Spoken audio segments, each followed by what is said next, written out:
21세의 일병 김정현이 부대 후임 박상일과 함께 양구시내 삼겹살집에서 저녁 식사를 하고 나왔습니다. 김일병님, 오늘 고기 정말 잘 먹었습니다. 상일의 밝은 목소리가 양구거리에 울려 퍼졌죠. 김정현은 웃으며 후임의 어깨를 두드렸습니다. 군 생활 중 이런 평범한 순간들이 얼마나 소중한지 둘 다 잘 알고 있었죠. 춘천이 고향인 김정현과 양구가 고향인 상일, 서로 집으로 돌아가기 전 함께 보낸 마지막 시간이었습니다. 그런데 좁은 골목길을 지나던 중 검은 옷을 입은 고등학생 무리 중 한 명과 어깨가 부딪혔습니다. 김정현은 본능적으로 고개를 숙이며 지나가려 했어요. 어이, 어깨를 쳤으면 사과를 해야지. 하여간 군바리 놈들은 쳐맞아야 정신을 차린다니까? 학생의 거친 목소리가 차가운 저녁 공기를 찢었습니다. 김정현의 가슴이 철렁 내려앉았어요. 현역 군인이 민간인과 시비가 붙으면 영창은 기본이고 군 생활 내내 낙인이 찍힌다는 걸 누구보다 잘 알고 있었거든요. 그는 후임 상의를 조용히 뒤로 물리고 피하려 했습니다. 하지만 그들이 향한 곳은 CCTV 사각지대였어요. 김정현의 심장이 빠르게 뛰기 시작했습니다. 이상한 예감이 스멀스멀 올라왔거든요. 뒤따라오는 발걸음 소리가 점점 가까워졌고 갑자기 학생 2명이 뛰어들며 김정현의 얼굴을 주먹으로 가격했습니다. 김정현이 비명을 지르며 바닥에 쓰러졌어요. 순식간에 5명이 둘러싸며 상반신과 얼굴을 무차별 폭행하기 시작했습니다. 김정현은 몸을 웅크리며 머리를 감쌌지만 주먹과 발길질이 쏟아졌어요. 그만해, 그만해. 후임 상일이 떨리는 목소리로 외쳤지만 무서움에 몸이 굳어 꼼짝할 수 없었습니다. 김정현은 피가 흘러내리는 얼굴로 생각했어요. 군인만 아니었으면 반격이라도 해볼 텐데. 군인이라는 신분이 족쇄가 된 순간이었습니다. 다행히 길 건너에서 사건을 본 사복 차림의 장교가 달려와 상황을 제지했어요. 경찰이 출동했지만 일부 목격자들은 군인이 먼저 시비 건 거 아냐? 라며 의심 섞인 시선을 보냈습니다. 병원 진단 결과는 안면, 골절, 전치 6주였어요. 김정현은 병원 침대에서 울먹이며 말했습니다. 전 그냥 피하려고 했을 뿐입니다. 김정현은 알고 있었어요. 자신이 당한 건 단순한 폭행이 아니라 군인이라는 이유만으로 당한 일방적인 린치였다는 걸 말이죠. 김정현이 병원 침대에 누워붙고 멍든 얼굴을 만지작거리고 있을 때 부대에서는 난처한 상황이 벌어지고 있었습니다. 현역 군인이 민간인과 충돌하면 영창은 기본이고 자칫 군 전체의 이미지에 타격을 줄 수 있다는 우려가 팽배했거든요. 김정현 일병이 먼저 시비를 걸었다는 목격담도 있습니다. 담당 장교의 보고를 들은 부대 간부들은 머리를 쥐어뜯었어요. 사실관계를 명확히 하기도 전에 여론은 이미 기울어져 있었습니다. 지역 커뮤니티에는 군인 맞은 게 뭐 대수냐, 군인들 요즘 너무 건방져라는 댓글들이 줄을 이었거든요. 심지어 애들이 장난친 건데 뭘 그리 호들갑이냐라는 반응까지 나왔어요. 후임 박상일은 더욱 괴로워했습니다. 선임이 맞는 걸 지켜만 봤다는 죄책감에 밤마다 잠을 이루지 못했거든요. 부대 복귀 후 상일은 심각한 우울감에 빠졌어요. 동료들이 괜찮냐고 물어봐도 고개만 끄덕일 뿐이었습니다. 식사 시간에도 밥을 제대로 넘기지 못했고 훈련 중에도 멍한 표정으로 허공을 바라보곤 했죠.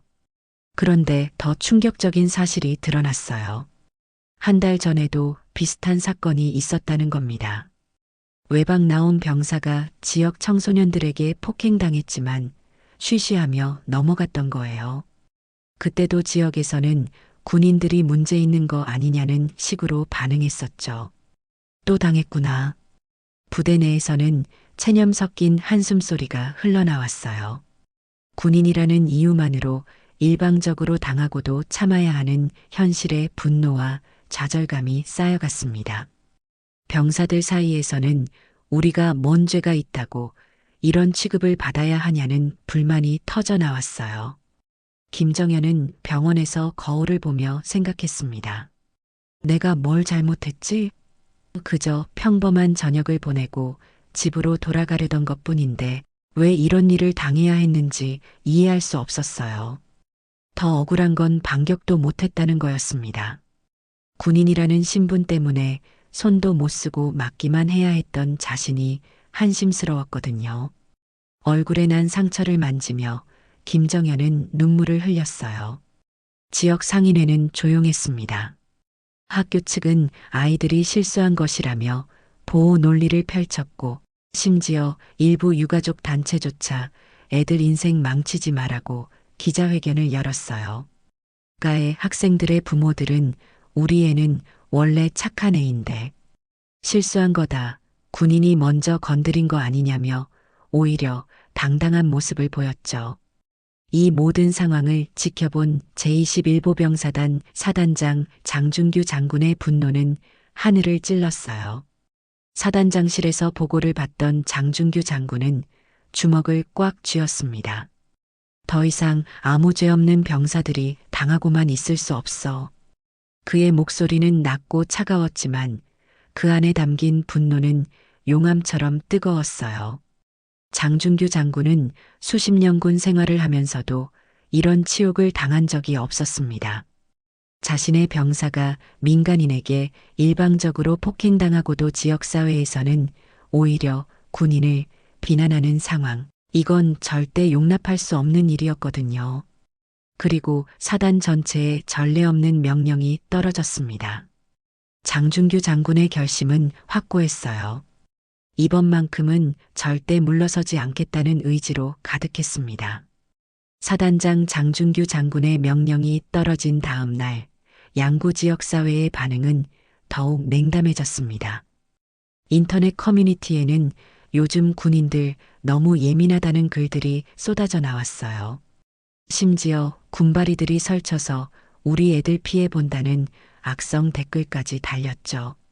김정현의 어머니가 양구에 와서 아들을 보고 오열했을 때도 지역 주민들의 시선은 차가웠습니다. 또 군인 엄마가 와서 난리내라는 수군거림이 들려왔어요. 김정현은 어머니의 손을 꽉 잡으며 속으로 다짐했습니다. 이런 취급을 받을 이유가 없다.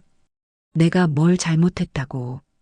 상인회 회장은 기자와의 인터뷰에서 애들이 한 번 실수한 건데 너무 호들갑 떠는 거 아니냐며 오히려 군을 비난했어요.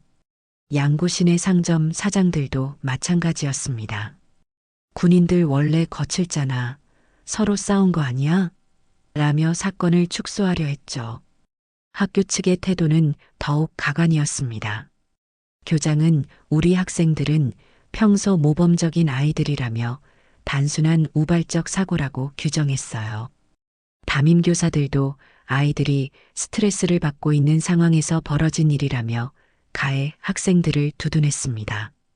심지어 일부 학부모들은 우리의 인생 망치지 말라며 항해 전화를 걸어대기도 했어요.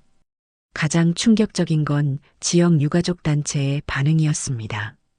한국전쟁 참전용사 유가족회에서까지 애들 장례를 생각해서 선처해 달라는 성명을 발표한 거예요. 나라를 지키다 돌아가신 분들의 유족이 현역 군인을 보호하기는커녕 오히려 가해자를 감싸는 모습을 보인 겁니다. 이 모든 상황을 지켜본 사단장 장준규 장군의 분노는 극에 달했어요. 사단장실에서 부관과 참모들을 앞에 두고 장준규 장군은 책상을 주먹으로 내리쳤습니다. 도대체 이게 무슨 상황이야? 내 병사가 아무 이유 없이 맞아서 병원에 누워 있는데 지역에서는 가해자를 감싸고 있다고? 참모들도 이런 사단장을 처음 봤어요. 평소 온화하고 신중한 성격으로 유명했던 장준규 장군이 이렇게 격분하는 모습은 전례가 없었거든요. 하지만 참모들도 속으로는 사단장의 마음을 이해했습니다. 자신들의 병사가 당한 일이 너무나 억울하고 분했거든요. 사단장님, 어떻게 하시겠습니까? 부관의 조심스러운 질문에 장준규 장군은 창밖을 바라보며 말했습니다. 장준규 장군의 마음속에는 확고한 신념이 자리 잡고 있었어요. 군인이라는 이유만으로 일방적인 폭력을 당하고도 보호받지 못하는 현실을 바꿔야겠다는 생각이었습니다. 나라를 지켜온 군인이 이런 취급을 받아서는 안 된다는 거였죠. 그리고 사단 전체에 전례 없는 명령이 내려졌습니다. 외박과 외출 전면 금지, 휴가 병사들의 민간 터미널 이용 금지, 양구 시내 상점과 식당, 모텔, PC방, 택시 이용 금지 명령이었어요. 위반하면 간부라도 영창에 보내겠다는 강력한 조치였습니다. 병사들 사이에서는 양구 시내에 가면 바로 구속이라는 말이 돌기 시작했어요. 헌병대가 매일 순찰하며 병사들을 감시했고 병사 가족들도 양구에 발을 못 붙이고 춘천에서 면회를 해야 했습니다. 양구 지역 경제의 숨통이 서서히 끊기기 시작했습니다. 그제야 상인들은 뭔가 심상치 않다는 걸 느끼기 시작했어요. 하지만 이미 때는 늦었습니다. 장준규 장군의 결심은 흔들리지 않았거든요. 장준규 사단장의 명령이 하달된 지 이틀째, 양구 시내는 이상한 적막감에 휩싸였습니다. 평소 밤늦게까지 시끌벅적했던 번화가에 군복 입은 젊은이들이 보이지 않았거든요. 처음에는 우연인 줄 알았던 상인들도 점점 불안해지기 시작했어요. 오늘도 군인들이 안 보이네? PC방 사장 박철수는 컴퓨터 화면만 멍하니 바라보고 있었습니다. 평소 저녁이면 외박 나온 병사들로 가득 찼던 PC방이 텅 비어 있었거든요. 매출의 70%를 군인 고객에 의존하던 그에게는 치명적인 상황이었어요. 양구 시외버스 터미널도 마찬가지였습니다. 휴가 나온 병사들이 춘천 방면 버스를 타던 모습이 사라졌어요. 대신 군 전용 버스가 따로 운행되기 시작했습니다. 터미널 상가 상인들은 급격히 줄어든 매출을 보며 당황했죠. 이상하다. 왜 갑자기 군인들이 안 보이지? 하지만 정작 심각한 건 숙박업계였습니다. 면회객들을 대상으로 한 모텔과 여관들의 예약이 하루아침에 90%나 줄어들었거든요. 금요일과 토요일에는 항상 만실이었던 양구장 모텔 사장 이순자는 빈 객실들을 바라보며 한숨만 내쉬었어요. 뭔가 잘못된 것 같은데. 택시 기사들의 상황은 더욱 절망적이었습니다. 부대에서 시내로, 시내에서 부대로 오가는 군인들이 주 고객이었는데 갑자기 손님이 사라진 거예요. 베테랑 택시기사 김강수는 대기 시간이 4시간을 넘어가도 손님 한 명 잡지 못했습니다. 이거 완전히 망하겠네. 식당가의 상황도 마찬가지였어요. 특히 부대찌개와 고깃집들은 타격이 심각했습니다. 양구 맛집 사장 최영희는 냉동실에 쌓인 고기들을 보며 오열했어요. 하루 매출이 평소의 10분의 1로 떨어진 상황에서 재료비 손실까지 감당하기 어려웠거든요. 헌병대의 순찰은 더욱 철저해졌습니다. 시내 곳곳에 헌병들이 배치되어 혹시 명령을 어기고 나온 병사가 있는지 감시했어요. 병사들 사이에서는 양구 땅 밟으면 바로 영창이라는 공포가 퍼졌습니다. 부대 내에서도 변화가 일어났어요. 평소 외박을 나가던 병사들이 부대에 머물면서 오히려 단합이 더 강해졌습니다. 김정연을 위한 분노와 연대감이 전 부대에 퍼졌거든요. 후임 박상일도 점점 회복되기 시작했어요. 동료들의 위로와 격려 속에서 죄책감을 덜어내고 있었습니다. 오히려 이번 일을 계기로 부대 전체가 하나가 되는 느낌이었죠. 며칠이 지나자 상인회에서도 심각성을 느끼기 시작했습니다. 회장 정만수는 비상회의를 소집했어요. 이거 뭔가 잘못된 것 같습니다. 군부대에서 우리 지역을 완전히 보이콧하고 있는 거 아닙니까? 하지만 여전히 일부 상인들은 며칠 지나면 괜찮아질 거야라며 안일하게 생각했어요. 군인들이 결국은 양구를 이용할 수밖에 없다고 여겼거든요. 그런데 상황은 더욱 악화되었습니다. 장준규 사단장은 한 발 더 나아가 군 지휘 차량까지 동원해서 병사들의 시내 접근을 완전히 차단했어요. 군 내부에서조차 이건 전쟁이다라는 말이 돌기 시작했습니다. 양구 지역 경제는 서서히 무너지기 시작했습니다. 하지만 정작 주민들과 상인들은 아직도 상황의 심각성을 제대로 파악하지 못했어요. 그들이 그동안 군인들을 얼마나 우습게 여겨왔는지, 그 대가가 얼마나 클지 미처 깨닫지 못한 채 말이죠. 군 보이콧이 시작된 지 일주일이 지나자 양구 지역에는 예상치 못한 변화들이 나타나기 시작했습니다. 가장 먼저 타격을 받은 건 의외로 지역 대중교통이었어요. 시외버스 터미널 매표소 직원 박영숙은 당황스러웠습니다. 평소 금요일 오후면 휴가 나온 병사들로 북적였던 터미널이 썰렁해진 거예요. 춘천행 버스 승객이 평소의 3분의 1로 줄어들었습니다. 뭔가 이상한데 왜 이렇게 조용하지? 하지만 정작 충격적인 건 따로 있었어요. 군에서 자체적으로 운영하는 전용 버스가 춘천 직행으로 운행되기 시작한 겁니다. 양구를 완전히 우회하는 루트였죠. 터미널 상가 상인들은 급격히 줄어든 유동 인구를 보며 불안해하기 시작했어요.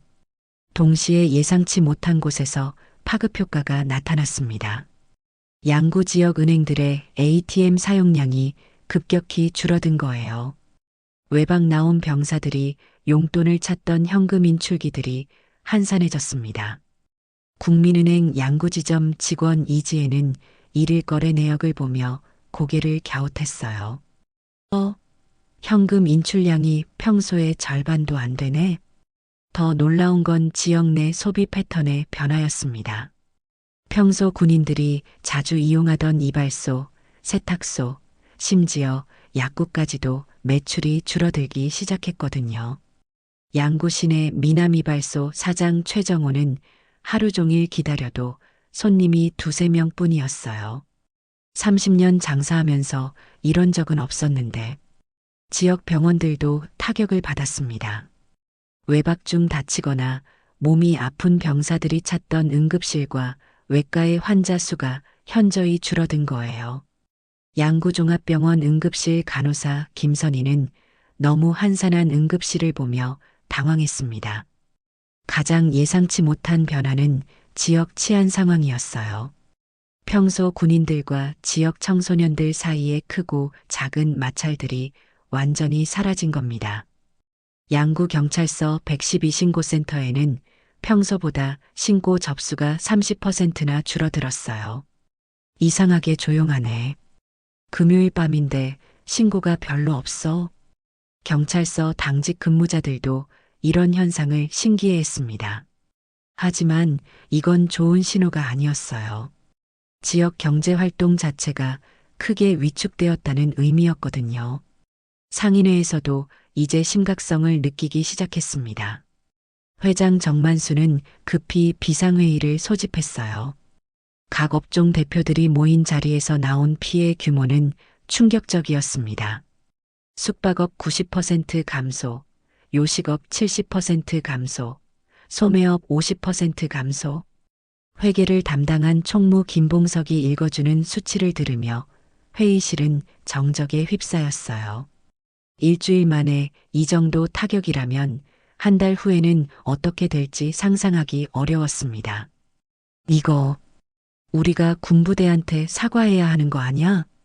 한 상인이 조심스럽게 말했지만 여전히 일부는 군인들이 결국 돌아올 거야라며 안일한 반응을 보였어요. 하지만 상황은 그들의 예상과 달리 흘러가고 있었습니다. 무엇보다 충격적인 건 지역 언론의 태도 변화였어요. 처음에는 애들 실수를 뭘 그리 호들갑이라며 군을 비판하던 양구신문도 이제는 조심스러운 어조로 기사를 쓰기 시작했습니다.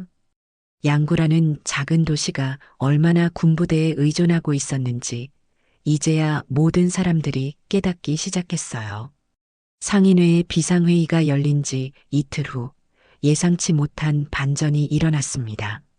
지역 언론과 일부 시민단체에서 오히려 군의 조치를 비판하는 목소리가 터져 나온 거예요.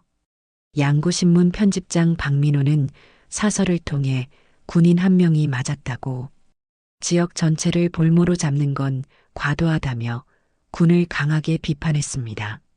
심지어 이건 군부 독재 시절의 발상이라는 자극적인 표현까지 사용했어요. 이 기사가 인터넷에 퍼지면서 여론은 다시 한번 뜨거워졌습니다. 온라인 커뮤니티에는 군인 맞았다고, 애들 인생 망치지 말라, 요즘 군대가 너무 독선적이다라는 댓글들이 쏟아졌거든요. 더욱 자극적인 건 지역 시민단체 양구시민연대에서 나온 성명서였어요. 대표 김철민은 기자회견을 열고 미성년자들의 일시적 실수를 빌미로 지역 경제를 인질로 잡는 군의 행태는 민주주의에 어긋난다고 주장했습니다. 학생들도 반성하고 있고 학교에서도 재발 방지 교육을 하고 있는데 왜 계속 지역 전체를 괴롭히느냐는 항의였어요. 심지어 일부 학부모들은 우리 애들 때문에 동네 상인들이 피해본다며 오히려 피해자 코스프레까지 했습니다. 이런 기사들을 본 장준규 사단장의 분노는 하늘을 찔렀어요. 사단장실에서 신문을 읽던 그는 책상 위에 신문을 구겨버렸습니다. 아직도 정신을 못 차렸구나. 장준규 사단장의 목소리는 차가웠지만 그 안에 담긴 분노는 용암처럼 뜨거웠어요. 자신의 병사가 일방적으로 폭행당한 상황에서도 여전히 가해자를 감싸는 지역사회의 태도에 실망을 넘어 분노를 느꼈습니다. 참모들도 사단장의 심정을 이해했어요. 부관 김대위는 조심스럽게 말했습니다. 사단장님, 지역에서 계속 이런 식으로 나온다면. 장준규 사단장은 창밖을 바라보며 깊게 숨을 내쉬었어요. 그리고 전례 없는 결정을 내렸습니다. 외박 금지를 전면 휴가 금지로 확대한다. 참모들은 깜짝 놀랐어요. 외박 금지도 이미 강력한 조치였는데 휴가까지 금지한다는 건 상상도 못한 초강수였거든요. 사단장님, 그렇게 되면 문제가 심각해지지 않겠습니까? 하지만 장준규 사단장의 의지는 확고했어요. 지역사회가 진정으로 반성할 때까지는 절대 물러서지 않겠다는 결심이었습니다. 더 나아가 군 지휘 차량까지 동원해서 병사들의 시내 접근을 완전히 차단하는 조치까지 내려졌어요. 헌병대는 양구 시내 곳곳에 검문소를 설치하고 혹시 명령을 어기고 나온 병사가 있는지 철저히 감시했습니다. 군 내부에서조차 이건 전쟁이다라는 말이 돌기 시작했어요. 하지만 병사들은 오히려 사단장의 조치를 지지했습니다. 자신들을 보호해주는 지휘관에 대한 신뢰가 더욱 깊어진 거였어요. 김정현도 병원에서 이 소식을 들었습니다. 붓기가 빠지기 시작한 얼굴로 그는 눈물을 흘렸어요.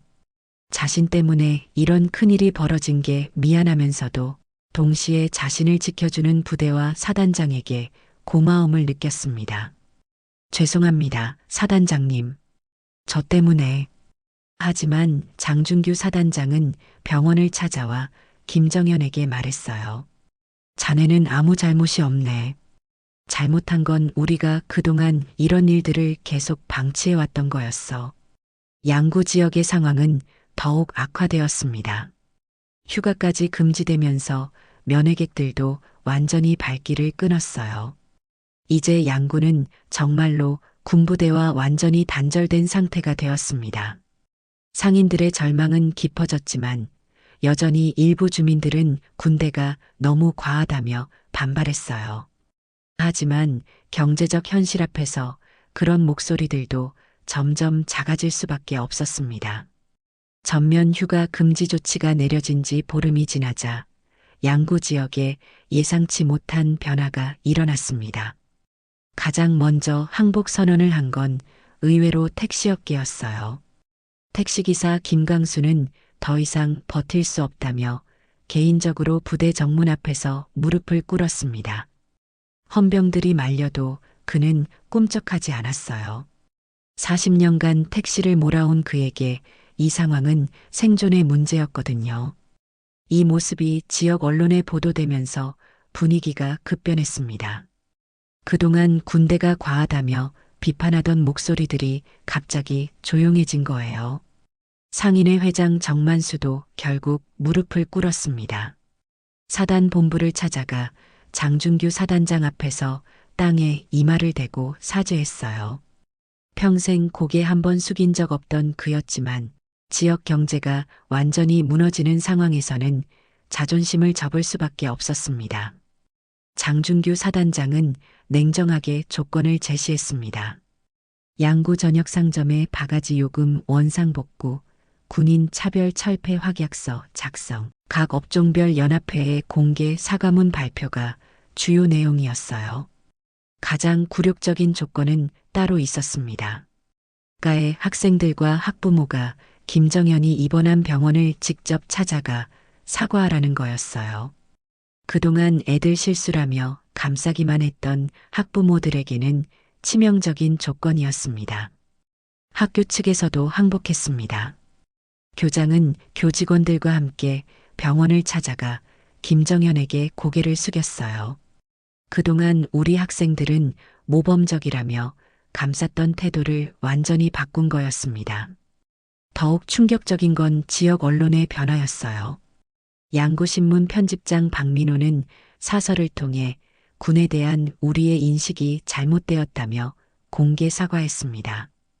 불과 일주일 전 군부 독재라고 비판했던 그 신문에서 말이죠. 시민단체 양구시민연대도 성명서를 발표했어요.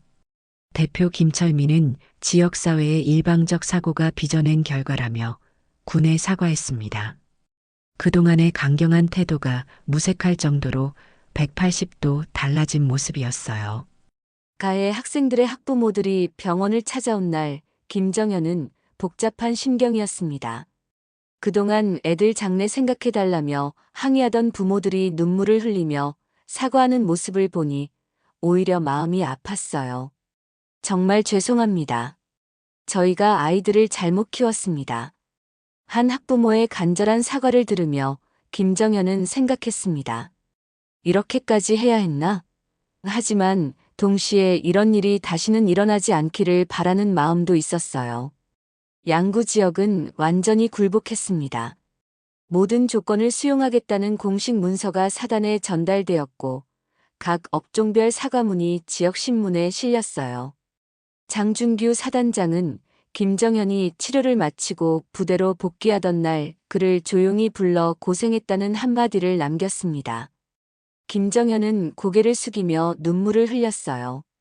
자신을 지켜준 부대와 사단장에 대한 고마움과 동시에 이 모든 일이 너무 크게 번진 것에 대한 복잡한 감정이 교차했습니다. 양구는 항복했지만 상처는 깊게 남았습니다. 군과 지역사회 사이의 신뢰는 완전히 깨져버렸고 이를 회복하는 데는 오랜 시간이 걸릴 것 같았어요. 그렇게 시간은 흘러 2019년 여름 8년이 지났습니다. 그런데 양구에서는 다시 한번 비슷한 사건이 일어났죠. 당시 이등병이었던 박준호는 시내에서 지역 청소년들에게 둘러싸였습니다. 그들이 던진 말은 8년 전과 똑같았어요. 넌 군인이니까 반격 못하지. 하지만 이번에는 상황이 달랐습니다. 8년 전의 기억을 가진 양구 주민들이 즉시 신고했고 경찰이 출동해 상황을 정리했어요. 가해 학생들의 부모들도 그날 밤 바로 병원으로 달려와 사과했습니다. 정말 죄송합니다. 저희가 아이를 제대로 못 가르쳤습니다. 양구는 배웠던 거예요. 하지만 이미 늦었습니다. 국방개혁의 바람이 양구에도 불어닥쳤어요. 제21보병 사단의 해체가 결정된 거였습니다. 수십 년간 양구와 함께해온 부대가 역사 속으로 사라지게 된 상황이었어요. 마지막 철수식이 열린 날 양구 주민들은 복잡한 심경으로 지켜봤습니다. 그동안 당연하게 여겼던 군부대가 떠나간다는 현실이 실감나지 않았어요. 상인회 회장을 그만둔 정만수는 철수 행렬을 바라보며 중얼거렸습니다. 우리가 스스로 쫓아낸 건가? 8년 전 그 사건이 직접적인 원인은 아니었지만 군과 지역사회 사이의 신뢰가 깨진 상태에서 부대 이전이 결정되었을 때 양구에서는 강력하게 반대할 명분을 찾지 못했어요. 부대가 떠난 후 양구는 급속도로 침체되기 시작했습니다. 젊은 사람들이 하나둘 도시로 떠났고 상권은 다시 한번 큰 타격을 받았어요. 이번에는 돌이킬 수 없는 변화였습니다. 양구 맛집을 운영하던 최영희는 결국 가게 문을 닫았어요. 40년간 지켜온 가게를 정리하며 그녀는 8년 전을 떠올렸습니다. 그때 우리가 좀 더 생각했더라면. 택시기사 김광수도 마찬가지였어요. 승객이 없어 하루 종일 공회전만 하던 그는 결국 택시를 반납하고 다른 일을 찾아야 했습니다. 80이 넘은 나이에 새로운 일을 시작한다는 게 쉽지 않았어요. 가장 아이러니한 건 교육계의 변화였습니다. 8년 전가의 학생들을 감쌌던 학교들이 이제는 군인 예절 교육을 의무화했어요.